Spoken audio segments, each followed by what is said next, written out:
앞에서 동영상을 들어서 여러분들이 다 아는 내용을 정리하는 시간을 가지는 그 복습하는 시간을 가지기 때문에 잘 듣고 기본 개념들을 잘 알아두시기 바라겠습니다. 내용 정리는 대단은 80페이지, 대단은 마무리 80페이지, 우리 교과서에 있는 내용인데요. 정리해 보도록 하겠습니다. 보기 용어를 넣은 문장을 완성해 보자. 6번 문제입니다. 기존에 사용하던 물질의 단점을 보완하거나 새로운 기술을 더해 특수한 기능과 성질을 갖도록 만들어진 물질. 우리가 신소재라고 부르죠. 그죠? 신소재라고 한다. 1911년 네덜란드 물리학자 오너스가 수온의 전기장을 연구하다가 발견한 현상으로 특정 온도 이하에서 전기장이 영위되는 물질, 초전도체라고 부릅니다. 그래서 여기 보면 새로운 소재라 해서, 그죠? 새로운 기술, 새로운 소재, 신자죠, 그죠? 신소재. 그 다음에 전기장이 0이 되는 물질, 초전도체. 전기장이 0이 된다는 것은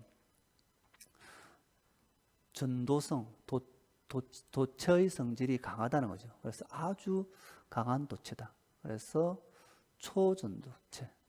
영어로 하면 슈퍼컨덕터가 되죠.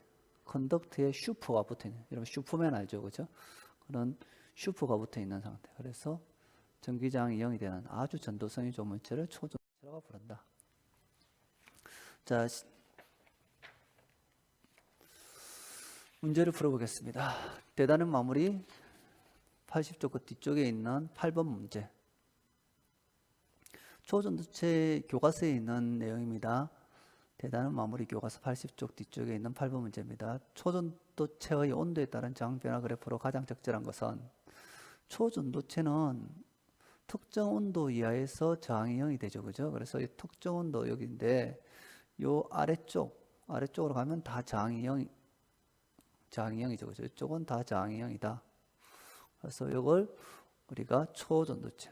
그런데 이 특정 온도를 넘었으면 이렇게 위쪽에 보면 저항값이 생기게 됩니다. 저항값이. 이런 걸 우리가 초전도체. 여기 보이면 온도의 단위가 K라고 되어 있는데 이거는 켈빈 온도라고 부르는데 영하 273도씨가 0켈빈이 되는 우리 켈빈 과학자 인 켈빈을 기념해서 켈빈 온도라고 부릅니다. 켈빈. 아주 낮은 온도죠. 자, 9번.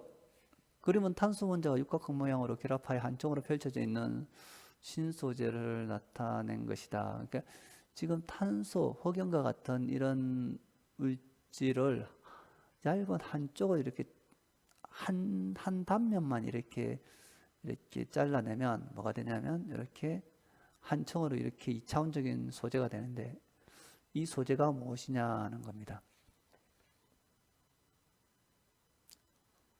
그래핀이죠, 그죠? 그래핀. 요 그래핀과 같은 이런 소재의 특징은 어떤 특징이 있느냐? 강도가 세죠, 그죠? 강도가 세고 전도성도 좋습니다. 그리고 빛을 잘 통과하여 투명하죠. 이게 얇아서 투명합니다. 저 애터리 같은 우리 전자통신연구소에서 이걸 이미 만들어 놨습니다. 요 액정 비슷하게 투명 스크린을 만들어 놨는데 놓았습니다. 구리보다 전자이동 속도가 아주 빠릅니다. 휘어지도 휘어질 수가 있습니다. 이 특징이 다른 물질하고 다르게 반도체하고 다르게 힐 수 있는 특징을 가진 소재입니다. 그래핀의 특징이죠. 그래서 이렇게 우리나라에서 많이 연구를 해왔습니다. 지금 선생님이 있을 때 한 20, 30년 전부터 이렇게 연구했으니까 지금 아주 많이 발전했을 거라고 생각합니다. 8번의 답 4번, 9번의 답 5번입니다. 자, 그 다음에 14번 풀어보겠습니다. 그림과는 연잎을 나는 연잎의 특성을 모방하여 만든 자기세정 페인트입니다. 연잎이죠, 그죠? 자기세정 페인트는 연잎의 어떤 특성을 모방한 신소재인지 설명해 보자. 자, 연잎에 보면 여기 그림에서 보면 알겠지만 이렇게 물방울이 져 있죠. 그죠? 이렇게 물방울이 져 있다는 것은 젖지 않는다는 거죠. 젖지 않고 이렇게 물방울 형태로 이 물방울 흘러내리는 모습도 보이는데 이렇게 흘러내려서 가운데 모이게 되는데 이게 연잎의 특성입니다. 그래서 연잎은 어떤 구조로 되어 있냐면 미세한 돌기로 되어 있습니다. 미세한 돌기로 되어 있고 표면에는 왁스 성분이 이렇게 코팅되어 있습니다. 기름이죠, 그죠? 기름은 물에 젖지 않으니까 미세한 돌기와 이 왁스 성분 때문에 물에 젖지 않고 물방울이 만약에 표면에 먼지가 있으면 물방울의 표면에 먼지만 이렇게 잡아서 함께 흘러내려서 요 연잎의 표면이 항상 깨끗하게끔 만들어주는 물질이 연잎입니다. 그래서 특징은 미세한 돌기, 그 다음에 표면의 왁스 성분, 이 두 가지가 연잎의 가장 큰 특징입니다.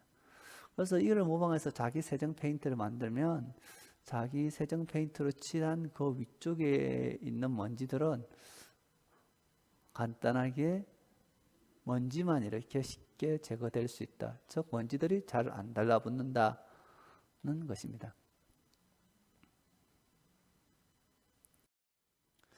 자, 그 다음에 15번 문제. 대단한 마무리 15번 문제.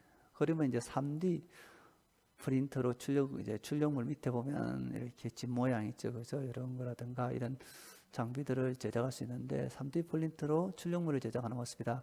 현재 사용되는 대부분의 3D 프린터는 뜨거운 열로 녹인 플라스틱 재료를 치약처럼 짜내서 청청이 단청으로 이렇게 쌓아가는 건데 출력하는 방식이다. 3차원 출력물 제작이 가능한 3D 프린터는 소재의 개발과 밀접한 관계가 있는데 고온에서 녹았다가 실온에서 다시 굳는 소재가 개발됨으로써 3D 프린터의 사용이 확대.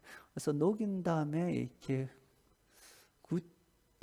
녹였다가 그 녹인 액체를 굳혀서 이렇게 만드는 게 일반적인 3D 프린터입니다. 물론 이거 말고 다른 소재도 있지만 여러분 이걸 기본적으로 알아두면 됩니다. 3D 프린터의 하드웨어가 급속하게 발전해 왔음에도 불구하고 아직 3D 프린트가 적용되는 분야가 많지 않은가 하다. 3D 프린트라고 부르죠. 3D 프린트용으로 사용될 수 있는 요 소재의 한계 때문에.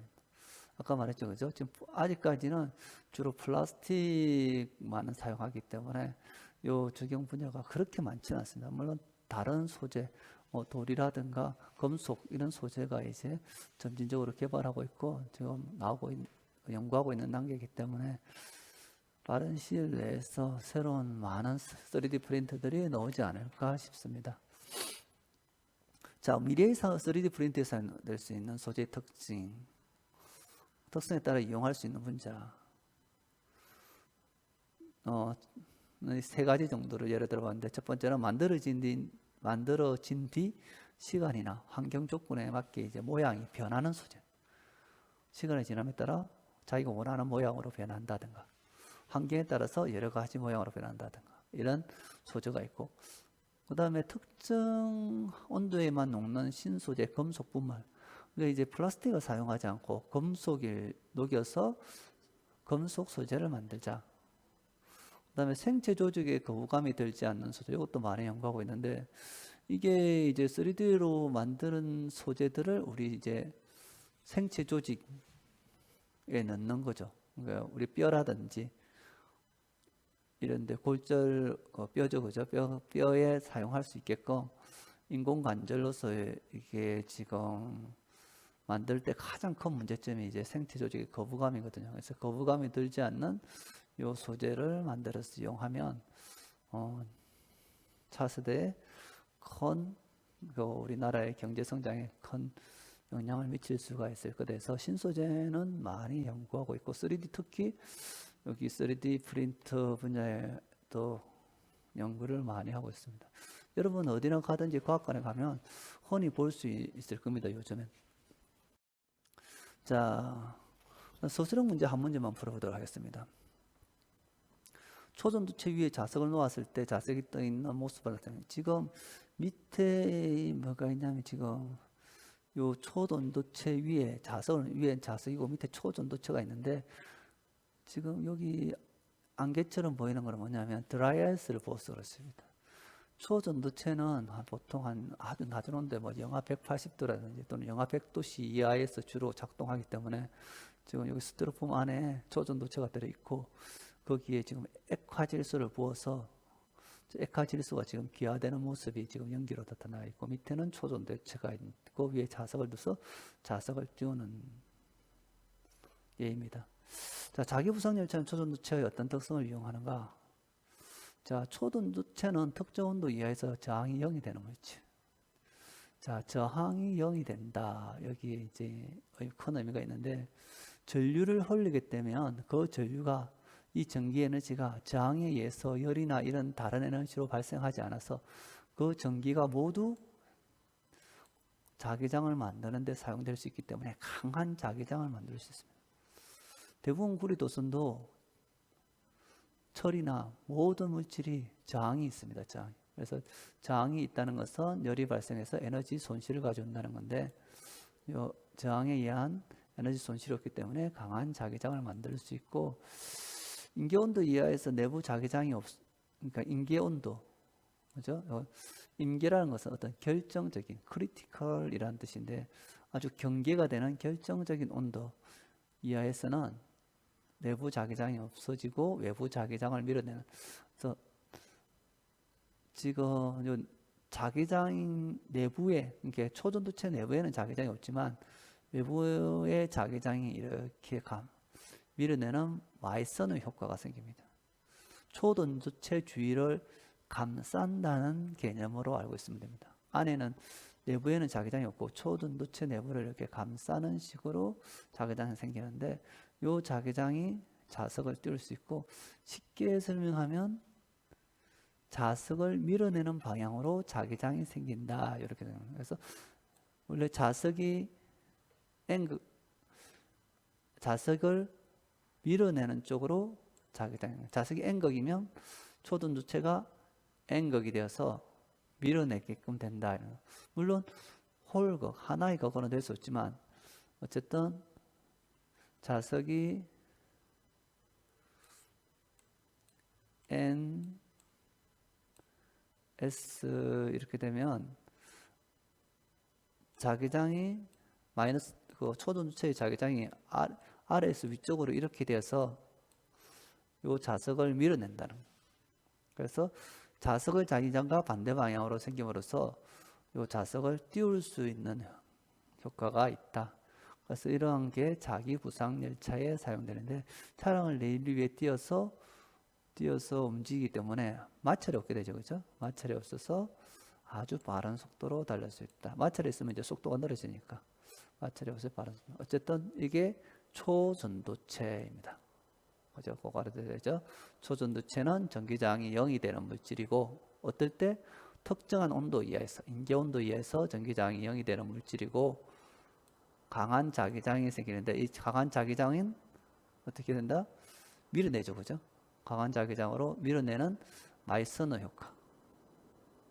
마이서너 효과에 의해서 자기부상열차로 사용됩니다.